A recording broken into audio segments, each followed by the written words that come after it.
This podcast is brought to you by Craft Beer and Brewing Magazine for those that love to make and drink great beer. Learn more online or subscribe at beerandbrewing.com or find us on social media at Craft Beer Brew.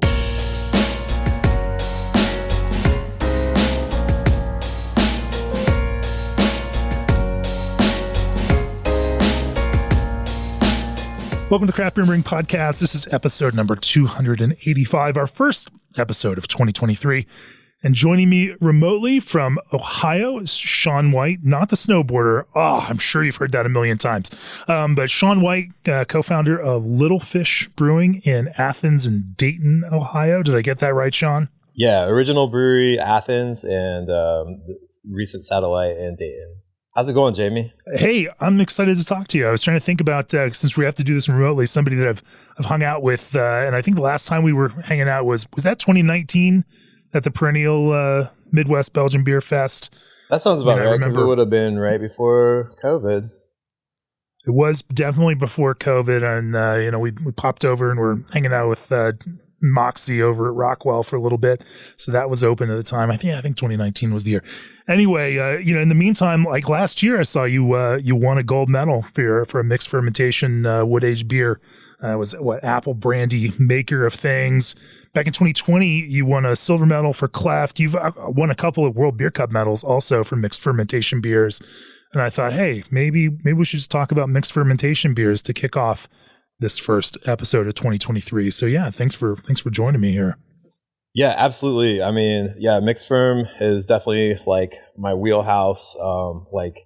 We don't really have to limit ourselves to just brewing one thing. So we don't, but if we had to, it would be mixed ferm. So yeah. It's definitely a source of passion and something that you spend a lot of time focusing on. We're going to talk about how you do that, how you make compelling beers in that kind of mixed ferm realm, how you've managed to, win some significant medals repeatedly over the years in that category, but also just looking at it from a, kind of creative and technical perspective.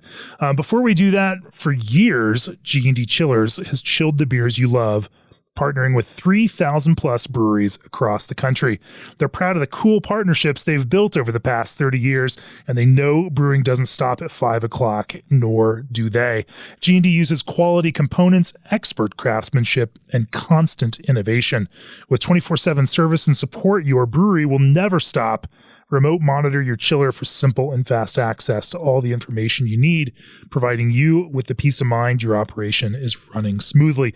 Reach out for a quote today at gdchillers.com or call to discuss your next project. Also, this episode is sponsored by BSG Exclusive Distributors of RAR Malting Company, producers of quality malt since 1847. Navigating the seas of brewing can be a treacherous affair, so let RAR North Star Pils be your guide.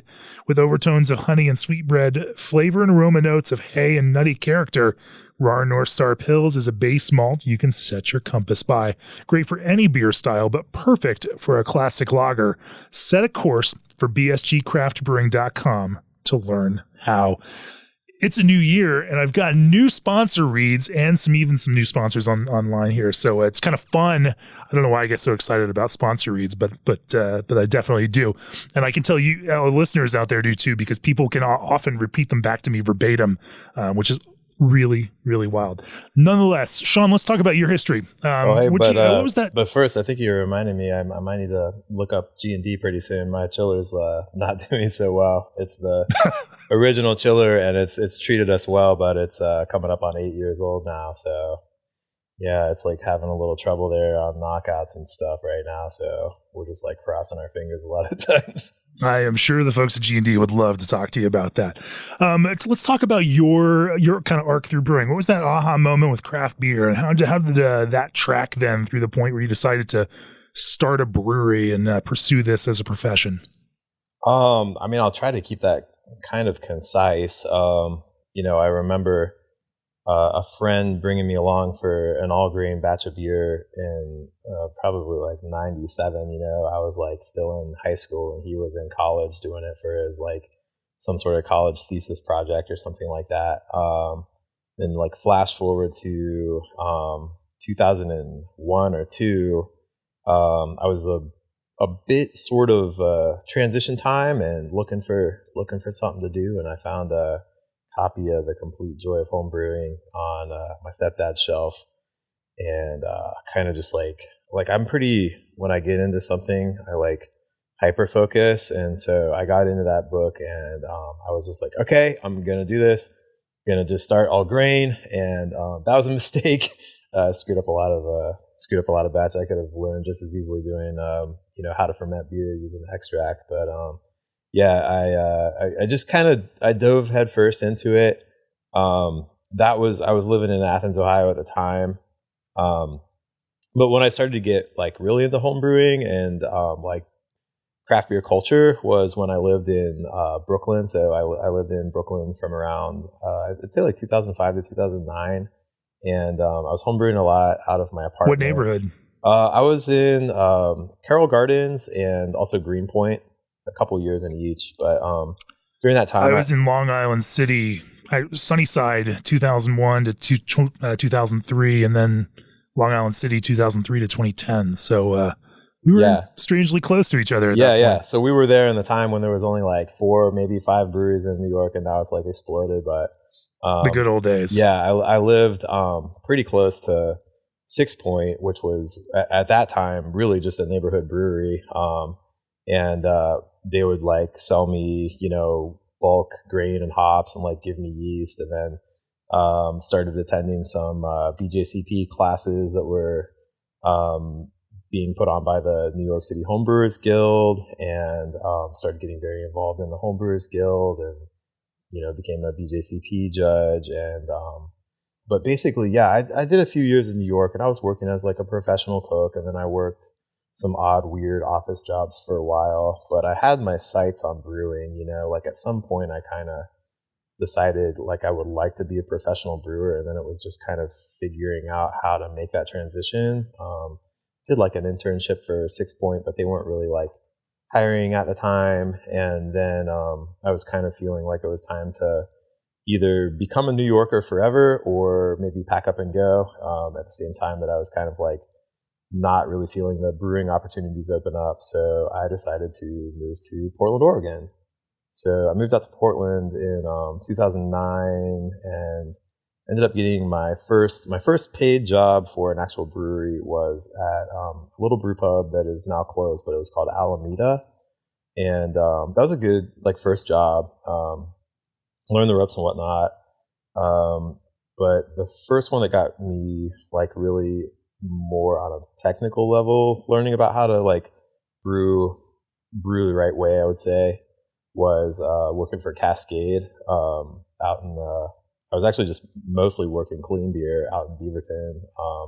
I worked some with the barrels, but I was mostly just making their clean offerings and learning how to like, make those beers nice. And so I did a couple of years out in Oregon, and then got sort of like a recruitment proposition from Brad Clark at Jackie O's. Jackie O's is in my hometown of Athens.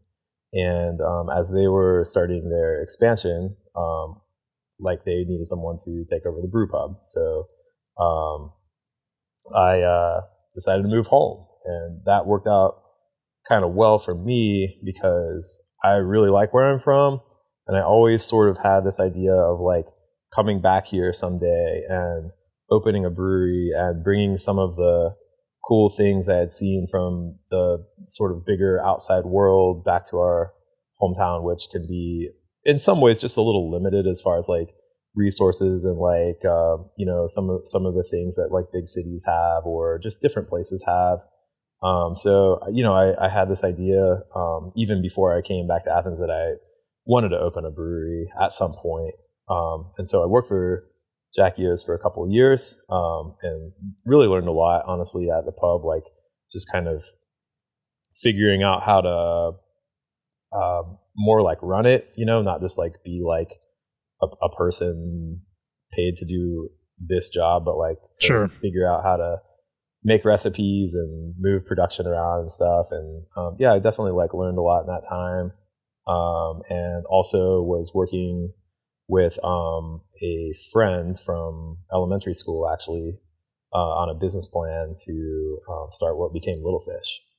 So, and Little Fish is, I would say, very inspired by Belgian traditions, very inspired by farmhouse beer and mixed culture beer, and also like very inspired by some of the really cool, like down to earth tap rooms that you find in places like Asheville and Portland, where they're very casual, very like open to nature, and very like family friendly and very sort of community oriented.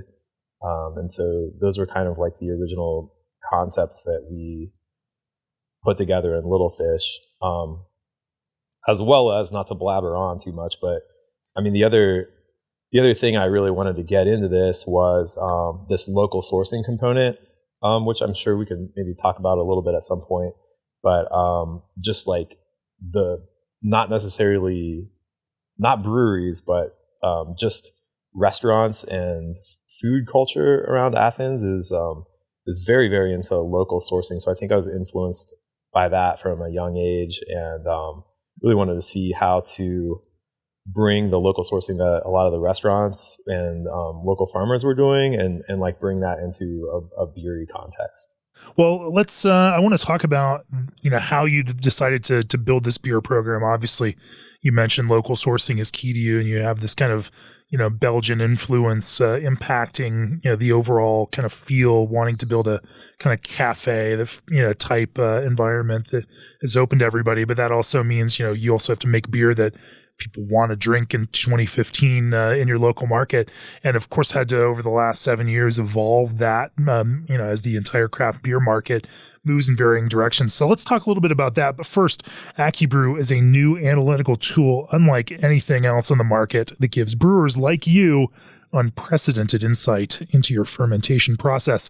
You can remotely monitor sugar conversion, temperature, and clarity to ensure consistency by quickly detecting out-of-range conditions.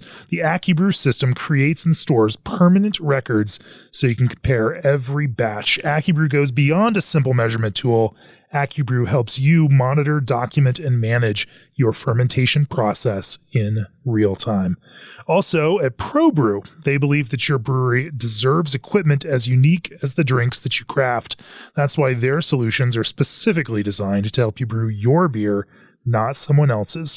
From brewing to fermenting to carbonating and can filling, ProBrew's customizable equipment empowers breweries to expand operations at their own pace. For more information, visit www.probrew.com or email contactus@probrew.com to learn exactly how they can take your operations to the next level. ProBrew, brew your beer. And if you hear Old Orchard mentioned in the brewing community, don't be surprised. Their flavored craft juice concentrate blends from Old Orchard have shipped to over 46 states. Their new brewing customers often mention discovering Old Orchard through word-of-mouth recommendations of another brewer. To join the core of Old Orchard's brewing community, learn more at oldorchard.com/brewer. So, Sean, from a creative standpoint, as you're building beers now, obviously you've got a bunch of stuff in barrels. What does that creative process around creating a beer look like? Do you brew with an ultimate beer in mind when you were putting that in a barrel? Is it a single stream process, or do you build the other direction and create components through this barrel program that you can then build and blend and create beers out of? That what does that creative process look like for you now? It's so like scatterbrained, and it could for sure be either direction.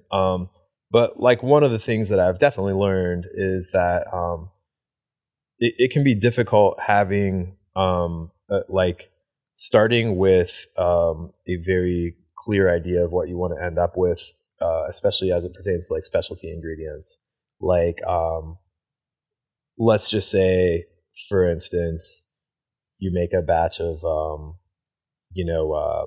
an amber sour beer with a whole bunch of roasted pumpkins in it, and you ferment it in the cool ship, let's say hypothetically. And, 2-3 years later, you just still are coming around to this beer going like, it just never turned out. You can't blend that down. I mean, that batch went to the ground.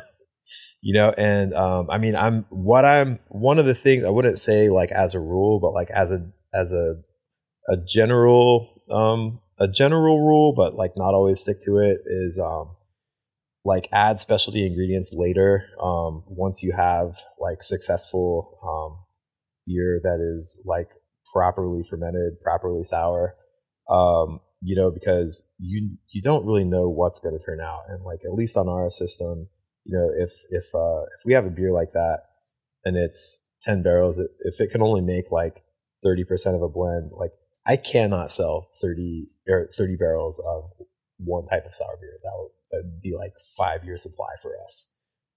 So yeah, I think it's an interesting one on managing risk, right? Like let's undertake the risk of the expense of these additional ingredients further on in the process where we already know that we've gotten to a good point on that, and so that rather than throwing everything in on the front end where you're just multiplying your investment into this thing that may not ultimately work out.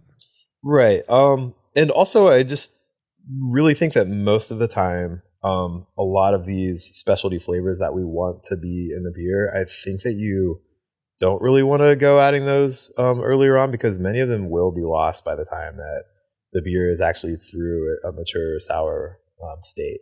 So, I mean, if you're talking about, anything from like foraged ingredients or herbs or spices, I think, I'm not saying never add those on in the beginning, but I've definitely seen just a lot of those characteristics just like this. Like, what's the point of adding something like lemon verbena 18 to 32 months before a beer is finished? Like, that's a very volatile oil. It's going to be probably just gone or like changed into something else by the time you actually like get that into a package.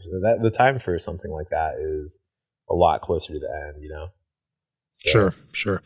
So now, as you think about brewing them now, where do you start then in that process? Like, okay, we want to, make, load some more mixed fermentation beer into some barrels, knowing that we'll turn it into a beer, in a year or 2 years from now.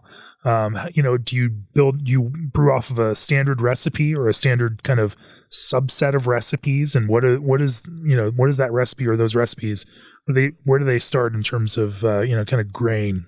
We definitely have some sort of standard sour blonde, sort of like lambic adjacent base, or maybe even a sour blonde that would be like less bitter hoppy than a lambic base. And then we would definitely have like a sour red like base beer.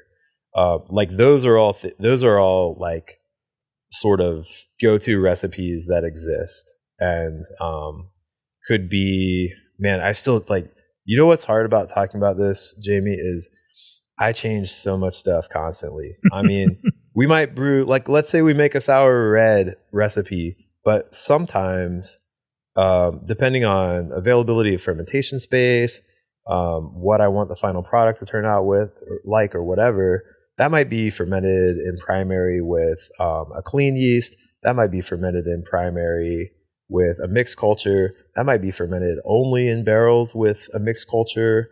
Might be fermented only in barrels, but with a mixed culture, but plus a bump of a little bit of Saccharomyces. And I just keep messing with everything, sometimes to my own detriment. What are the factors? What are the factors that influence that decision? Is it time of year based on what are the other beers you're filling out, or the winter time when maybe taproom traffic might be a little bit lower? Do you brew certain types of things or spend more time on things, or do you just then like get inspired by something in particular and say, hey, I want to like make a couple of these and then throw these into barrels because I just tasted something. I want to try a few ideas around that. What are some of those factors that impact it? Let me just think about some of the things that we've made recently. So, for sure, brewing and packaging sour beer in the wintertime is a good use of time. And also it's cool ship season, and we do have a cool ship. So, Although I'm still not brewing like a whole lot of batches of coolship beer in the winter, that is the time for that brewing. And the cycle works out, right? You can empty barrels, package out, and cool ship to refill those right there. Yeah. And I will say I'm pretty proud that, like we actually just packaged our first batch of like spontaneous, like, I mean, I was going to call it Method Traditional, and now I go to the Method Traditional website and it looks like it's just defunct.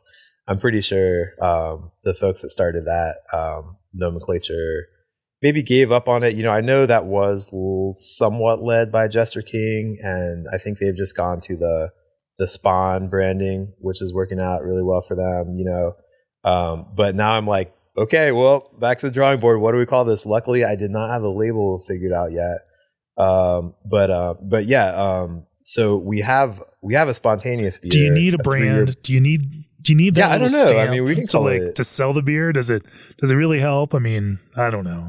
I mean, does a spontaneous blend need its own brand? No, but I need to figure out what to call it. For sure. But yeah, I've got, we've got a nice beer. We got one. It's in bottles. And, I have even tried some bottles to make sure it's going in the right direction, because I have, heard some kind of slight horror stories from some friends about like them thinking that they had like a good product, and, they got it in the bottles and like something went wrong and went sideways in the bottle. I don't know. I'm just like very excited about this.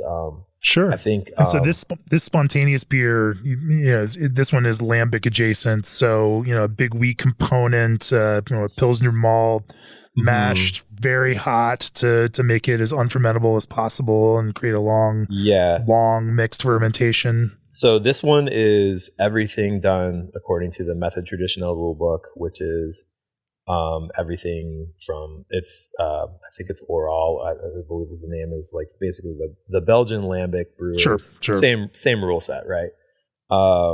Which I have some opinions on all this stuff, but so do other lambic brewers. Yes, it is a turbid mash. Aged hops in the boil, long extended boil, up to the cool ship, overnight cooling, and then pitched into barrels and not inoculated. We've at least got this set of I built like this barn beam, like it's actually like these probably 1800s farmhouse wood beams that were like basically stripped out of a neighbor's house when he was doing an addition. So he had this cool lumber, and he was like, "Hey man, you know anything we could do with this?" And I was like, "Actually, yeah, I got a perfect purpose for it. We're going to put it above the cool ship." And so I built this, like, it's basically like a tabletop that is suspended from the ceiling above our cool ship. And it's just like really rough surface old wood, so we don't clean that. And so that has been, sprayed down with some house cultures. That was pretty early on. It's kind of funny because like, so as much as I love, Belgian beer, I have not personally been to Belgium, and I really want to do that. I have, a number of thoughts on all these things. But like, if I think about who I know, the best lambic brewers in the United States that I have tried their stuff personally, it's Beechwood. And I've talked with, Harrison quite a bit about like his process. I know they do steam their barrels down. I don't have a steamer. I don't own that, so that's not a possibility. But I think if we like what a barrel, and I'm still very, very early in this, and our progress, like we've had the cool ship operating for like 3 years now. If we like what a barrel is doing, I'm gonna probably clean that out with like some hot bursts of water, hot liquor tank water, or maybe hit it with some sanitizer on the inside. But like I know like there's still some stuff living in that wood, right? Like that wood is not dead. If I don't like what a barrel is doing and I'm trying to save it, I might like we just did this one, like where because so we're fermenting. I guess I should say we're fermenting in these 500-liter punch-ins that I've got on these. I've got them each on their own individual cart. And they're all outfitted with like stainless, like racking arms and fittings like a tank, right? So it's a miniature foeder. It holds 4 barrels of volume, and so I'm not like just gonna probably toss that if it makes a bad batch. I'm gonna try to save that, at least like give it one more try before we actually toss out that wood and try again.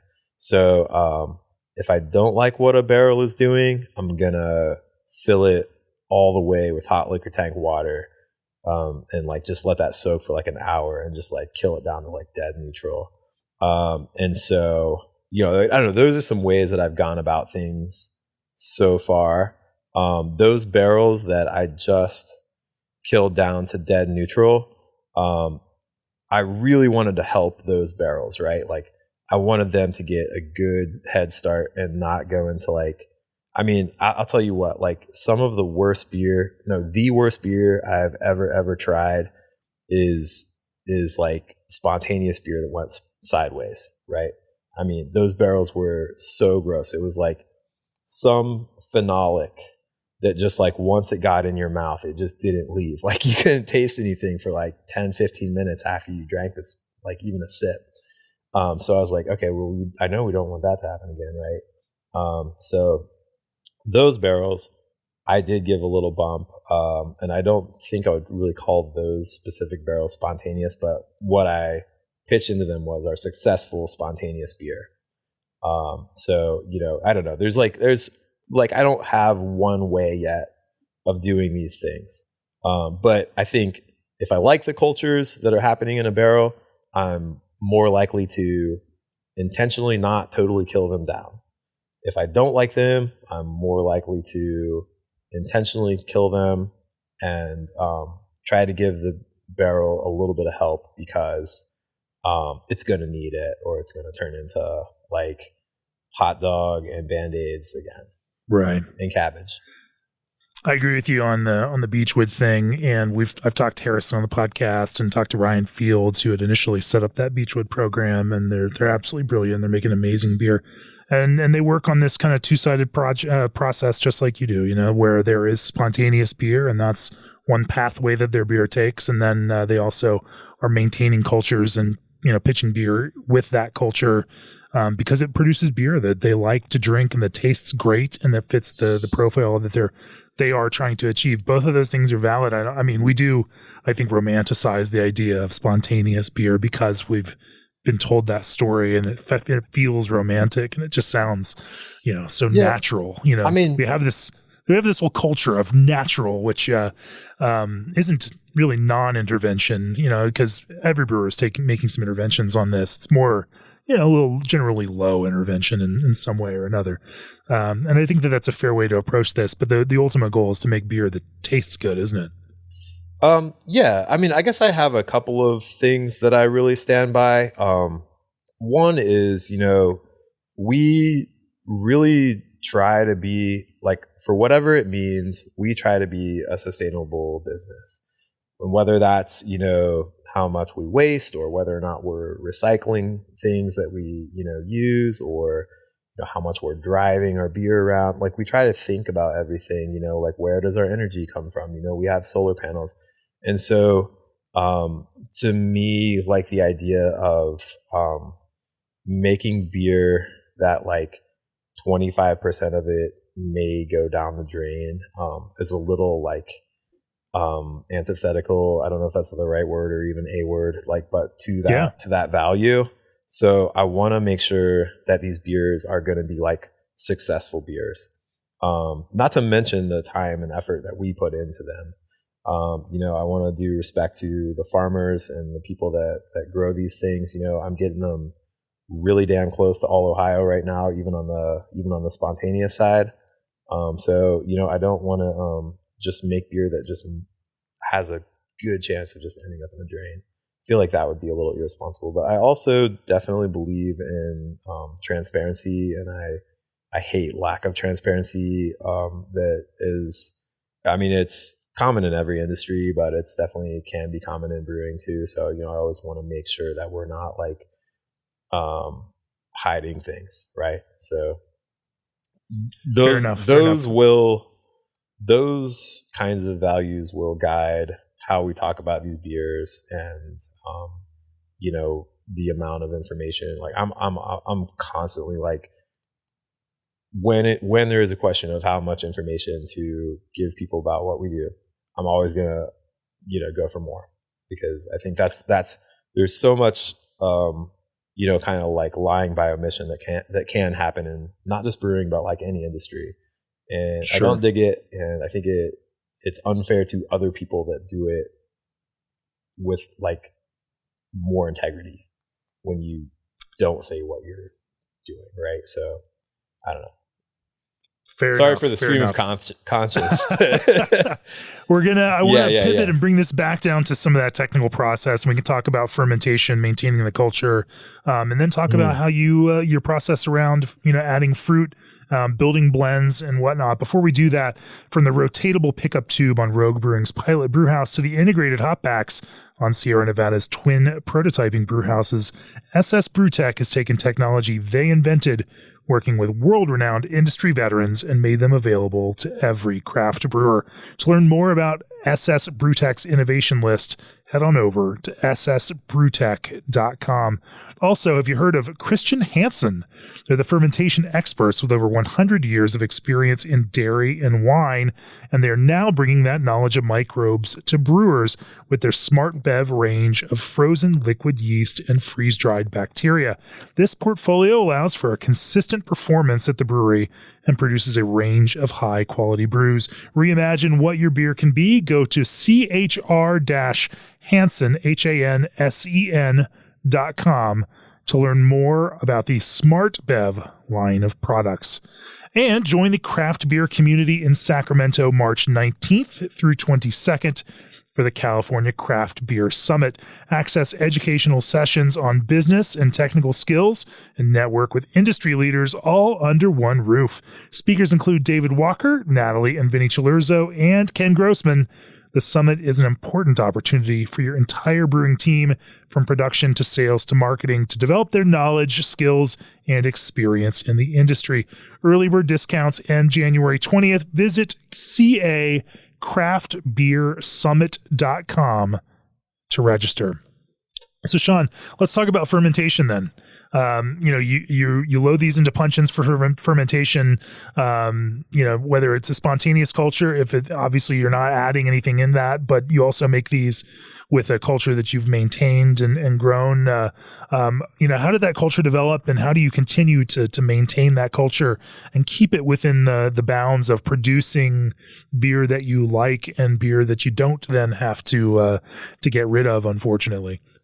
Let me think if I can, I think earlier on when you were asking me more about like specific recipes and process, that was a little hard for me because I do like off the wall shit, but like I do have, I have some clear thoughts on the mixed culture stuff, and I have some clear thoughts on some general barrel maintenance stuff that really help us. Our mixed culture originally, it's from East Coast Yeast. Al Buck, I want to name drop, because I don't know, he was, we were both involved in like the Burgundian Babel Belt. I don't know, have you ever heard of this? It's no. pre Milk the Funk. There was a website called the Burgundian Babel Belt, and it was all like people that were just like very serious about Belgian beer, and then there was a homebrew forum on that, and like a lot of the people that you're talking about, like Chad Jacobson and Mike Tonsmeyer and me and Tim from Santa Adarius, so we were all on there trading homebrews and stuff and talking about beer. So so Al then started East Coast Yeast, and I had used some of his blends that he was doing. Like he was like giving them out on the Babel Belt and like sending out people like his vials of these like homemade like Flanders blends and like Bug Farm and stuff. So he was the guy I called when it was time to like make a Flanders red and get a really like mixed culture. And so that was the beginning culture, and that went into the foeder. And I know we kept some off on the side to kind of like be in stainless and be sort of like a continuously fed culture. But like the main foeder, and we only have one 30-barrel foeder, really sort of became the thing that inoculated many beers at Little Fish. So whether it was like a beer that was already fermented with a clean thing in stainless or what have you, oftentimes that go-to culture when it came time to pitch was literally just a few gallons of foeder beer. And that's worked out really well for us. That foeder culture has changed like very little over the years. I keep that foeder pretty much a solera all the time, and it's never entirely emptied. I believe, we have not emptied it one time completely since it was filled, and it's just banging. It's doing great. I think to that I've added like ever so occasionally. Well, no, it was just in the early days. There was some times when we drink a really nice Hill Farmstead or a Jolly Pumpkin or a Russian River, and we say, okay, these drugs are going in. Like, I don't know to what extent those microbes actually affected the culture, but they went in there. And then so we had this. We had the foeder culture, and then we had like a brink. And, they would just generally get fed wort on a semi-regular basis, like the brink would at least.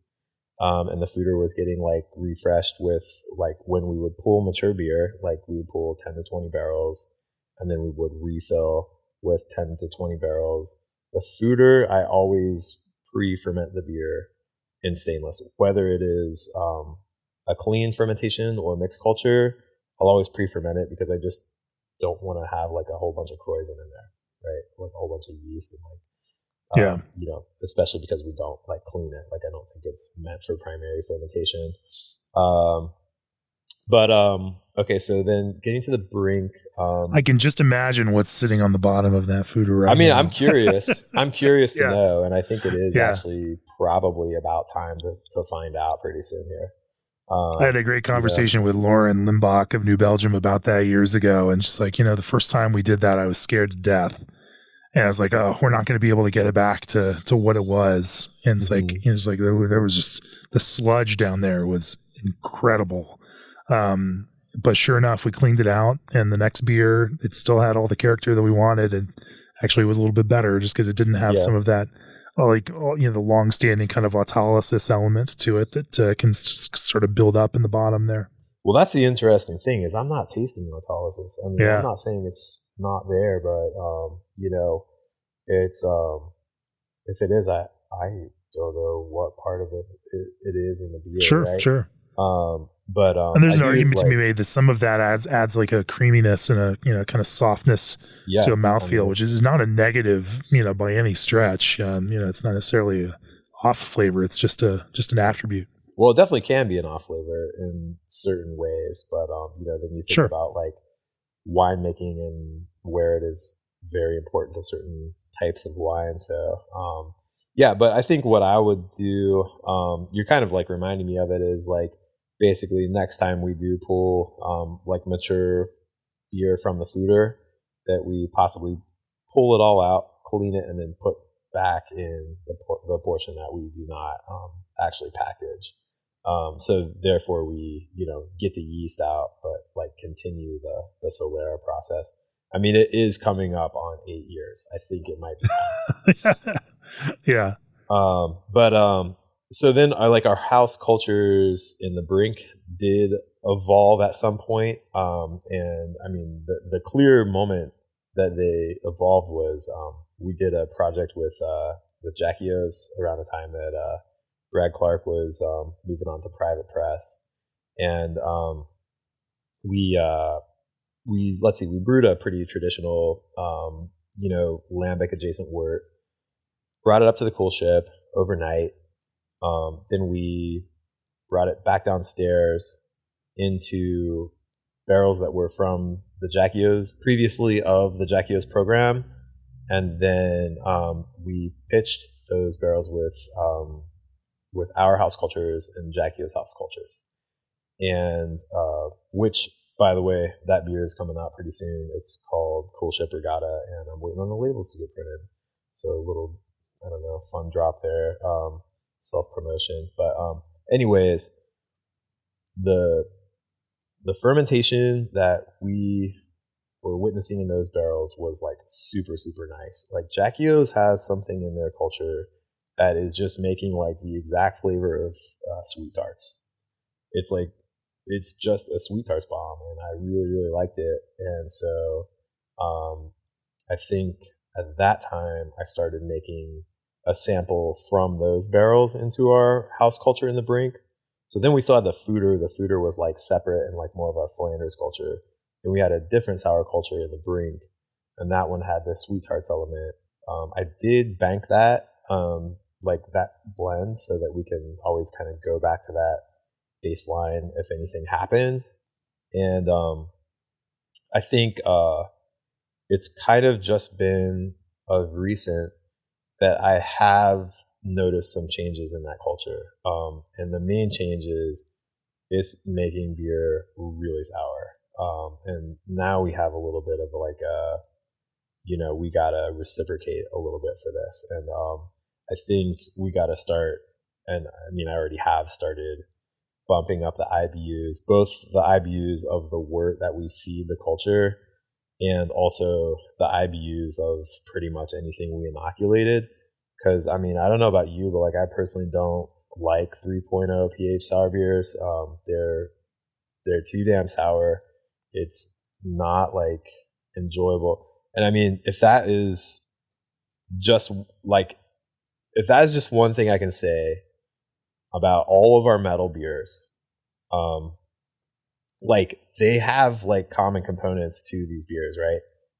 They are the sourness is very balanced, right? It's not aggressively lactic. It's definitely not acidic, and they're not very funky at all. Like the beers that win for us, they're not horsey, they're not goaty. Like the way that the Brett expresses is really just more of a fruitiness, but you're not getting medicinal or Band-Aid or anything like that. Like it just isn't there. And there's something about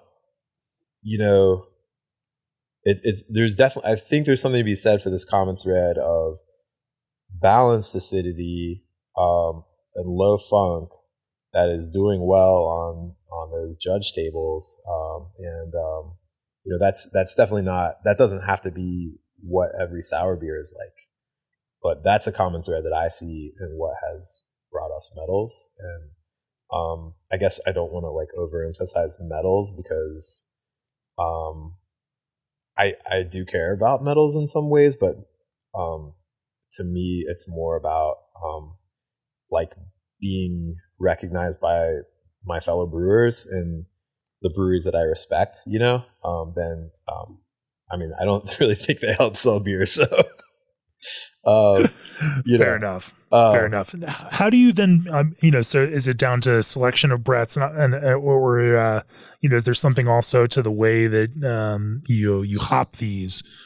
Because, also hops, especially, some of these aged, cheesier, aged noble hops can certainly create precursors then that, Brett does fun and funky things with to a greater degree. How do those things impact the kind of expression of funk in your beer?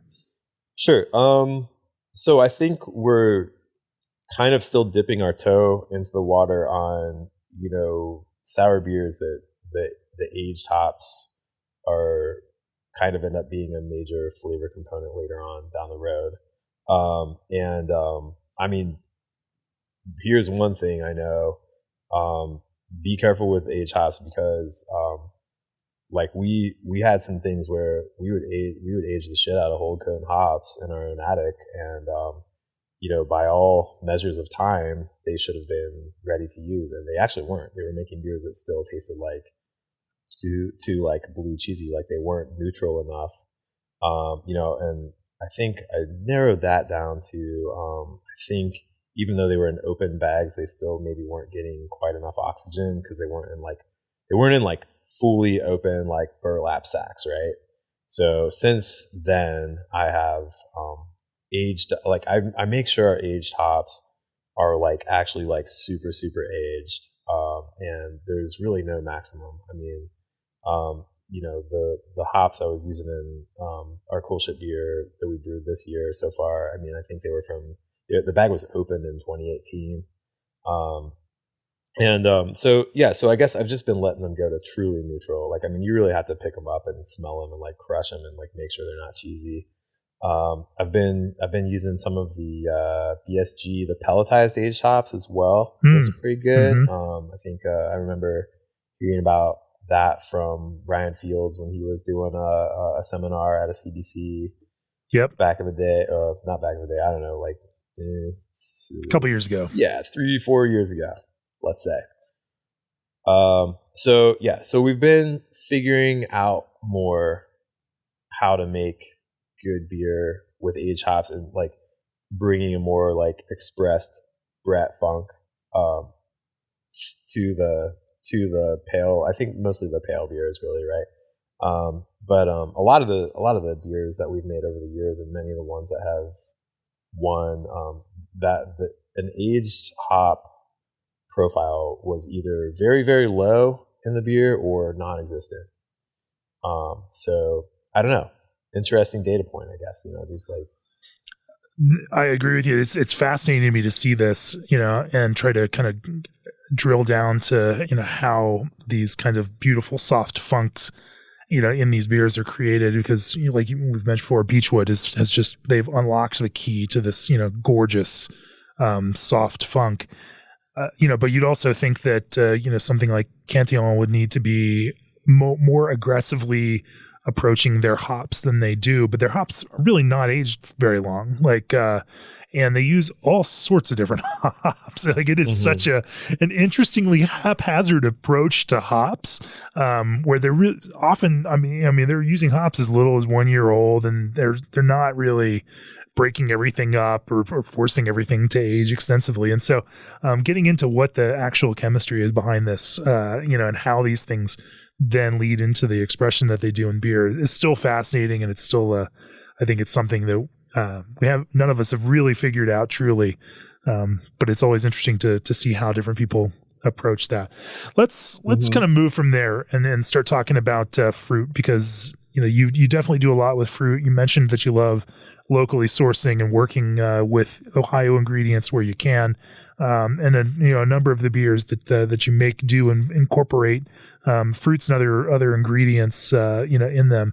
Talk to me about that creative process behind that, and then how that then moves from idea into kind of technical execution in some of these beers. You were talking about, this is kind of in response to the Cantillon, like not using hops that are actually that old. And like what I've found with sour beer, and this is what makes it difficult, is to parse out, is there's like 10 moving variables to each possible like final result, right? So I mean, the hops age is yes something, right? But I mean, also it's the amount, and also it's the cultures, and also it's like 20 other things, and that's where it can be a little tough to like troubleshoot sour beer. Also, another trouble with troubleshooting sour beer is like sometimes you make a mistake and you don't figure out that you even made it for like a year or more, and you already have like a whole bunch of beer you made, like then you have to fix or dump. These things are difficult. Or like, for instance, just like with these beers that had too high of a pH, or I'm sorry, too low of a pH, I had to kind of parse out like a number of different possible factors from a number of different separate batches of beer. And it's kind of, it's still really just theories, but what I'm seeing is it's not just one thing that's making these beers too sour. It's a multitude of factors. It's like, you know, how much residual sugar is there in this beer when it goes in the barrel? What are the IBUs? What are the cultures? You know, I'm sure there's other ones that I'm not even thinking of, like temperature. There's was the wort pre-acidified, which would be like, in terms of pre-acidification here, I'm talking about like getting it down to like 4.5 to 4.8 in order to like get it out of the sort of enterobacter range. Yeah, I mean, it's just like, I guess it's just that's sour beer making. That is, unless you are getting super sciencey and analytical about it, which few sour beer breweries do, it's a lot of guesswork. All right, let's talk about fruit now, Let's Sean. talk about fruit. Okay, so like our penultimate goal, which we definitely don't always hit, is to get stuff locally. And when I say locally, I'm using the word kind of broadly to mean like from our state. I'm, you know, somewhat limited in what I can get from Ohio, and it's kind of got to work for the beer and for the timing and such.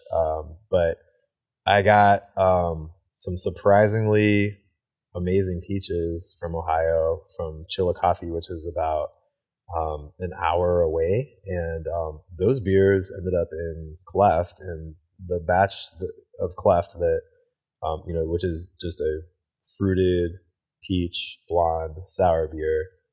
That was the one that won a GABF silver a couple years back.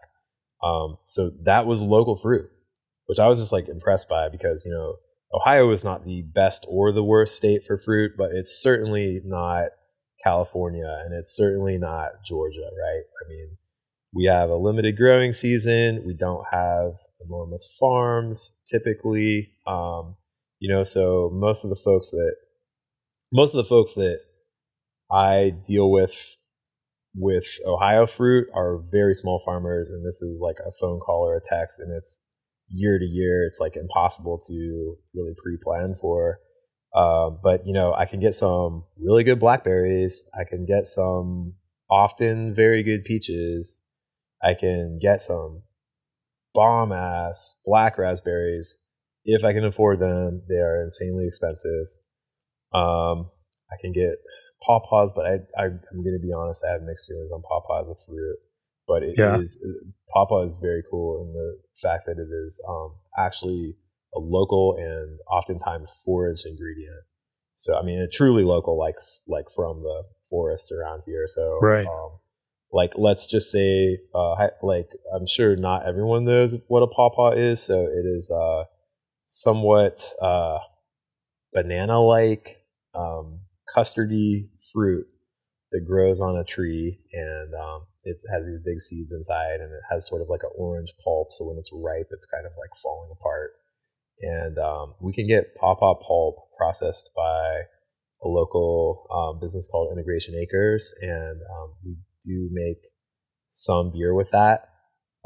It's got to be really expensive. It's right now it's the most expensive fruit I buy, but I am making some barrel aged sour beer with that. I've got some in the bottles right now, so you know, still trying to make pawpaws work for us, because financially, $10 a pound is a lot to bite off.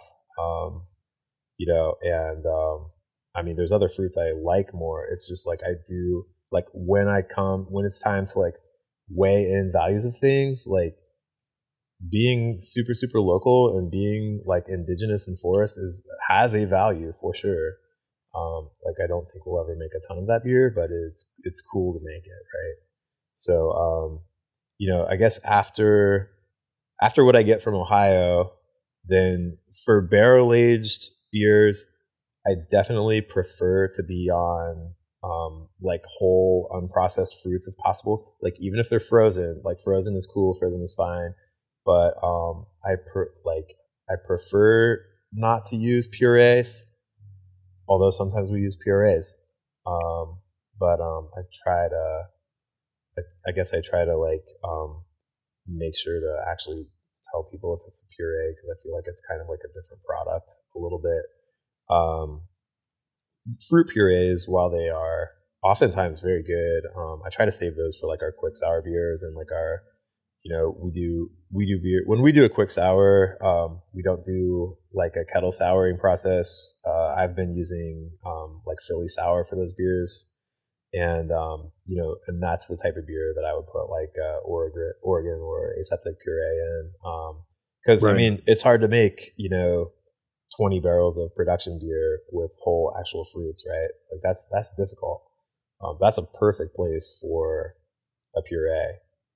But when it comes to fruited barrel aged sours, there's I think you can often get a better fruit expression from a real whole fruit.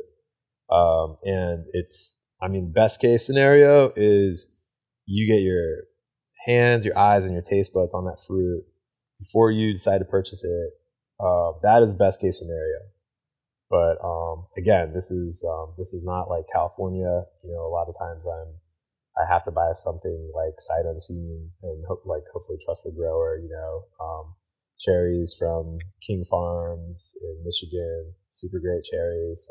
We use their Balton and Montmorency cherries. So I guess I have a bit of a piecemeal approach to fruiting.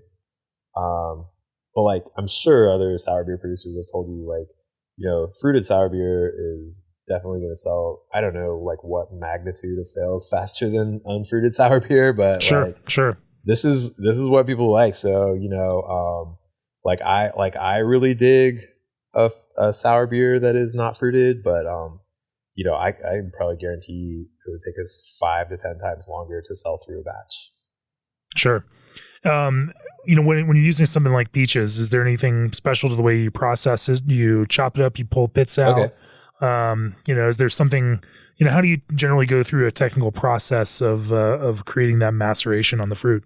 Okay. So, I would say like to the fruit itself, I do as little as possible. So if it's a peach, it's taking out the pit.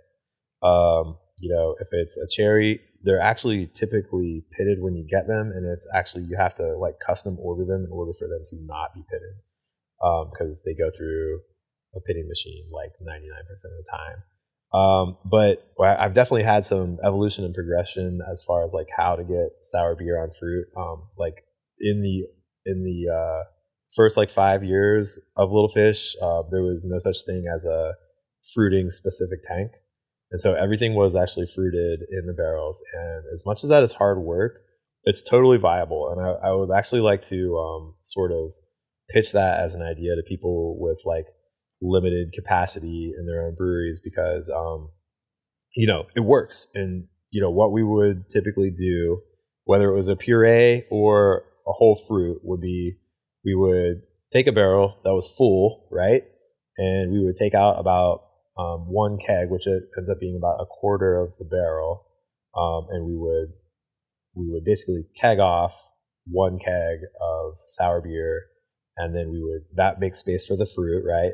And you can add your fruit, leave a little bit of headspace, and actually do your re-fermentation in the oak barrel, usually with like a breathable bung on it.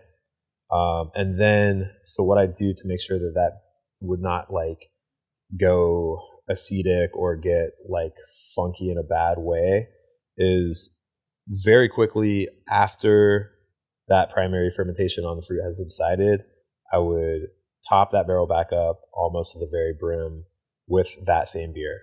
And then it can kind of chill and macerate on that fruit. And you can get back to packaging that whenever it's like all the way done getting out that fruit character. How many days would that be for that fruit re-fermentation then in a barrel like that? It kind of depends on, how active your cultures are, but, you're kind of looking at, I don't know, like let's say a couple weeks to maybe a month of like kind of like off gassing actively, and then topping back up after that and giving it, back in those days when we were fruiting in the barrels more, I would probably give it a couple months on that fruit, because you're just really waiting on basically time to macerate and break down that fruit. You can't get in there mechanically and stir that up. And also that gave us like a pretty good time to allow carbonation to get back down the baseline. Because like back in those days, I wasn't measuring like dissolved CO2 in beer, and I didn't have like, well, I mean, okay, it wasn't measuring residual dissolved CO2 in a sour beer before then bottle conditioning it, and Right. that is kind of dangerous place to be. So the way Indeed it is. the way to get around that is to just allow them to off gas like a whole lot until they taste flat. So that would be months. So now we do things in a way that's a little more advanced. We do have like a stainless steel IBC tote that we use for a fruiting vessel. And so that has, a big manway on top, and it has a racking arm on the side. And around the racking arm is a screen, like a stainless steel screen that we built, like perforated mesh stainless steel around the racking arm. So now we have a big old fruiting tank. So now if we're doing something of like what I would call a full batch, like a 7 to 10 barrel batch, we would be choosing whether it's barrels or fruit or beer or what have you, we'd be choosing that blend ahead of time, bringing that into the IBC, adding the fruit there, and then we get a chance to like do things like punch downs, which would physically macerate that fruit a little bit more. So, and in addition, we're also measuring the dissolved like residual CO2. Sure. We use a tool called a carbodiscer, which it's like a winemaker's tool to measure. It's different than like a Zamennagel, which would be measuring like a typical beer, like draft beer CO2 levels. This thing measures like below 1 dissolved volume of CO2 pretty accurately. So it's a little winemaker's tool, and so from that we can get a much more consistent bottle conditioning like level of CO2, right? So so now the process is more like get the blend into the tank, macerate on fruit. Now we're a little bit less worried about if we package that beer off on the younger side, but it's also like not a problem for it to be on the fruit longer.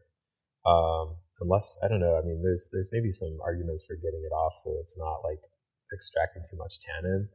But like, I don't know, I haven't had a lot of experiences personally where I'm actually getting like fruit tannins in a negative way. Sure. After that beer is done, we would bring that into the packaging tank.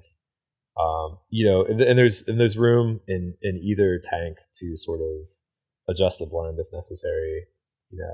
Very, very rarely am I thinking a beer is too fruity and it needs to be blended down with Right. unfruited beer. I mean, that just doesn't really happen. I guess the fruiting rates I'm typically going for, I mean, I'd say like even strong, very, very expressive fruits like raspberries, most things these days getting a minimum of 2 pounds per gallon, and often higher, because that's the level of, I think that is one way in which we sort of push our beer to a little bit meet consumer demand, is the actual fruiting level that we choose, Yeah. And it's higher, right? Like it, and it's still balanced, but it's an expensive game making fruited sour beer, and they sell for like an equivalent price because of that. Sure. Well, that person that wants to drink a fruited sour beer is drinking it for the fruit, not for, incredible subtlety and balance. Right. But they want that fruit expression because they enjoy that fruit.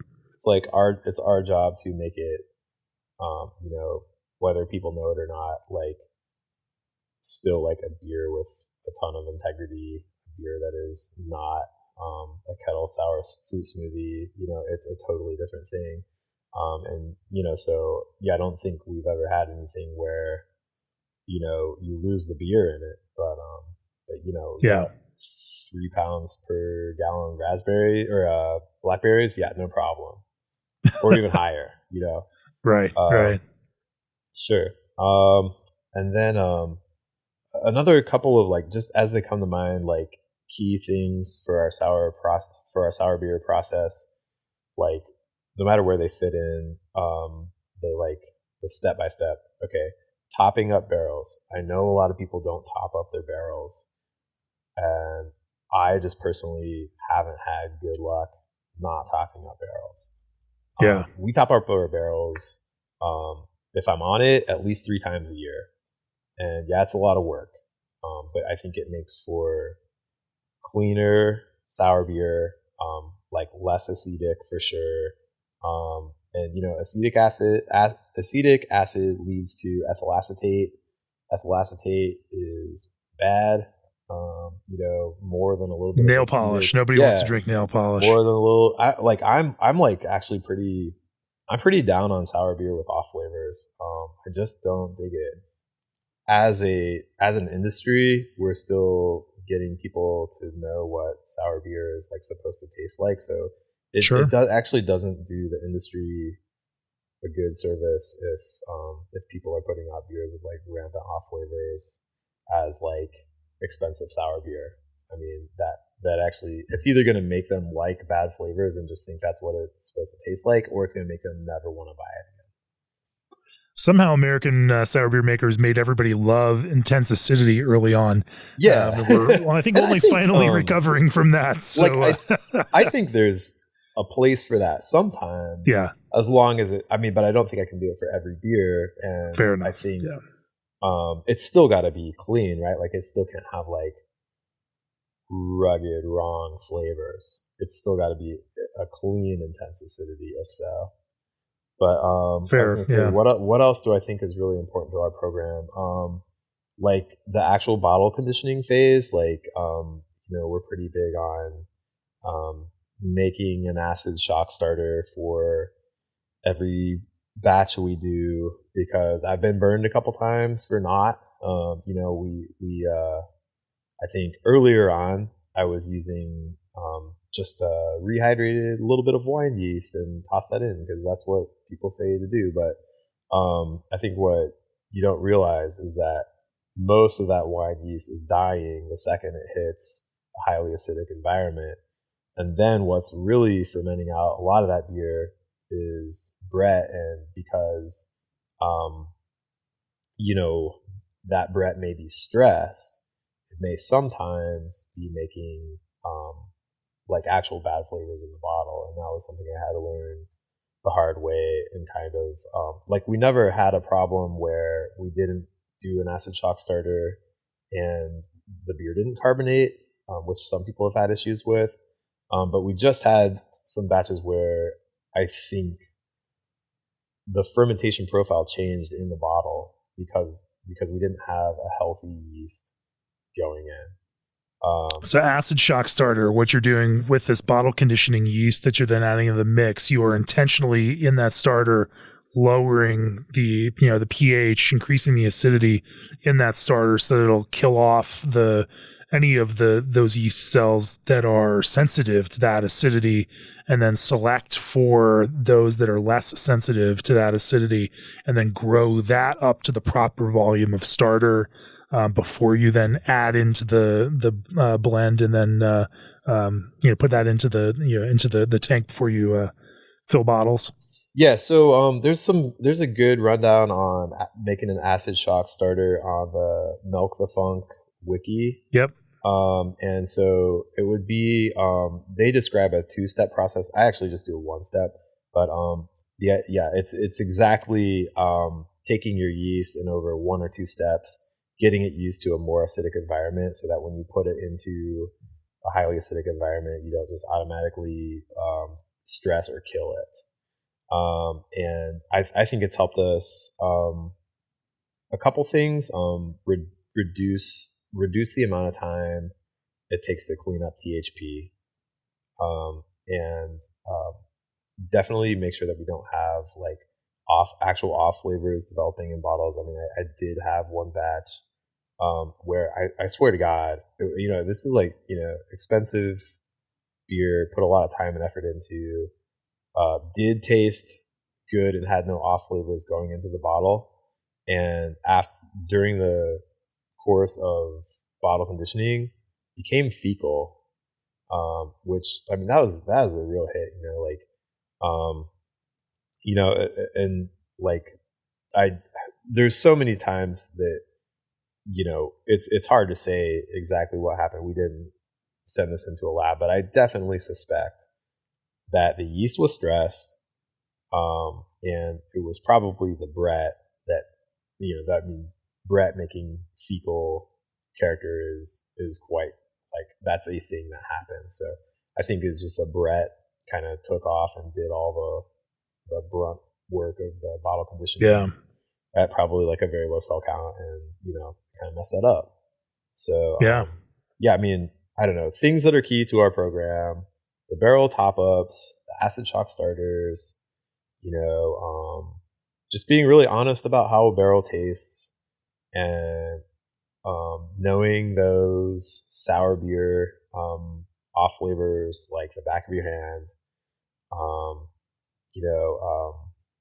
I don't know. I probably need to do more analytical, analytical, like sit downs. Like I want to get all the brewers in on the tasting sessions more. I think and the blending and all that, and kind of get more eyes on it than just me every time. More, really, more to the point, more noses and taste buds on it, right? Sure. So, yeah. All right. Well, you're a whole bunch of Pilsners in, but at this point, we are just going on, and we've been talking for a while now. Even though I'm joking about that because you're drinking non-alcoholic Pilsners. I'm drinking Untitled Art Italian style pills, and it ain't bad. Nice, guys. Nice. Yeah. Because you're in the midst of a year of not drinking beer. For your own personal health reasons, which has been an interesting experiment. We were talking about it before we started the podcast. And, normally we might talk at this end here, kind of wrap up in this kind of big picture thing for the business. But I'm curious, as you're now 8 months into not consuming alcohol, what have you learned from this process while you're obviously still making beer, on a daily basis? It is your job, still to do this. And it's not, you have not permanently forsaken alcohol. This is simply, something that for health reasons you've needed to do. But from your perspective on this right now, looking back at it, what have you learned over the last 8 months of not consuming alcohol, but being actively involved in the brewing business? I mean, to be brutally honest, I've learned a lot about like my own personal dependency on alcohol for both reasons of like mitigating like anxiety and chronic pain due to a health reason. So, I mean, and that's like a lot to unpack, obviously, but I think that in some ways I've really enjoyed this so far, like having some time off to not drink.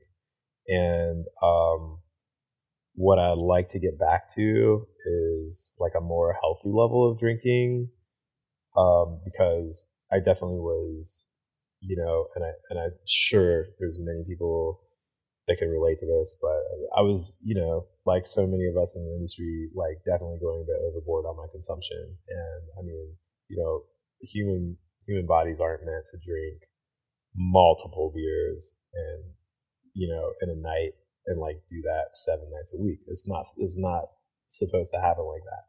So, what I got to figure out is how to gracefully reintegrate alcohol back into my life, but like, I don't know, place some sort of, I don't know if it's like set rules or like something that keeps me from like creeping back to the spot where I was at, which was not a super healthy spot.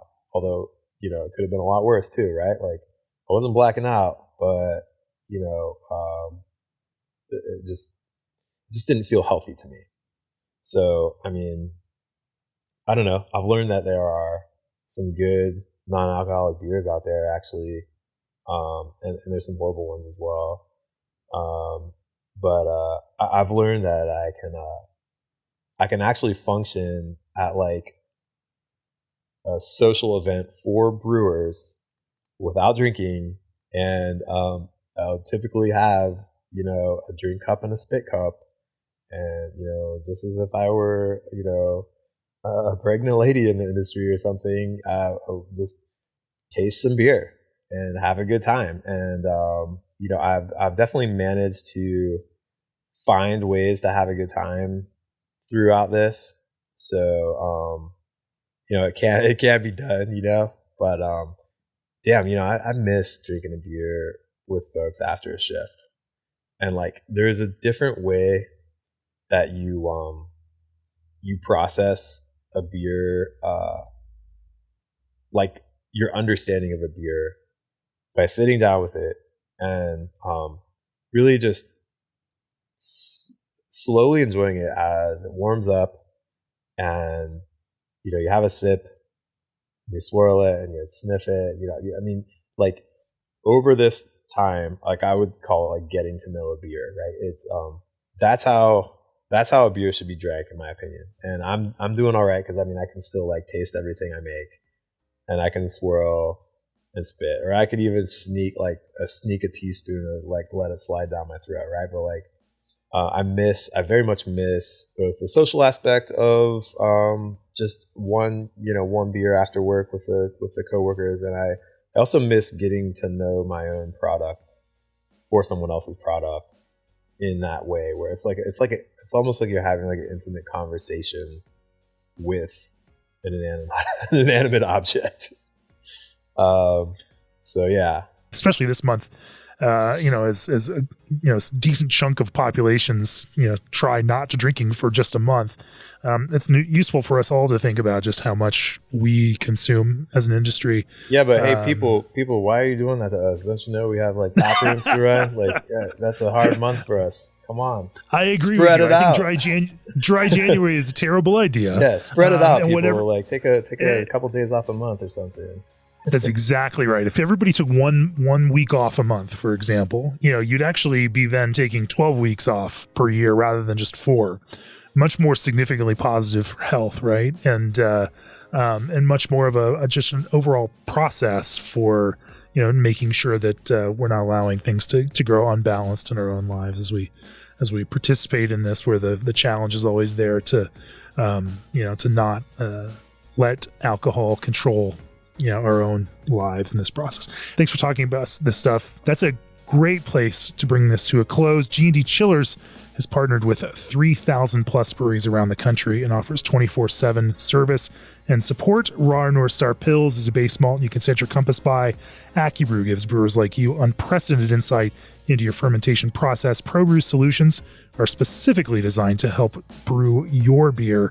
Flavored craft juice concentrate blends from Old Orchard have shipped to over 46 states. SS Brewtech has taken tech they invented working with world-renowned industry veterans and made it available to every craft brewer. Christian Hansen is bringing their knowledge to brewers with their Smart Bev range of frozen liquid yeast and freeze-dried bacteria.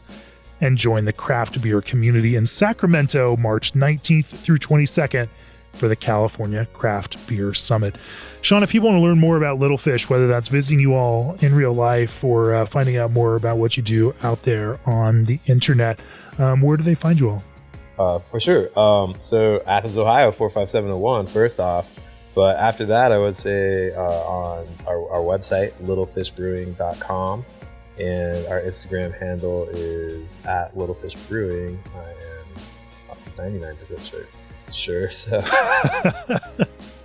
yeah, 99%. I mean, sure. I should know, because like that's also, I do the social media mostly, but yeah. So it'll be something like that. Yeah. So, you know, drop me a you know, I don't know if any of y'all have a email question. Drop me like I don't know, if you have a brewing question, shoot me a Instagram message, okay? Because I'll see it. I'm the guy doing that too. Fair enough. Sean, thanks for talking to me about how you make beer. Appreciate it. It's always great talking with you. Good Cheers. deal. Yeah, you too, Jamie. Have a good night.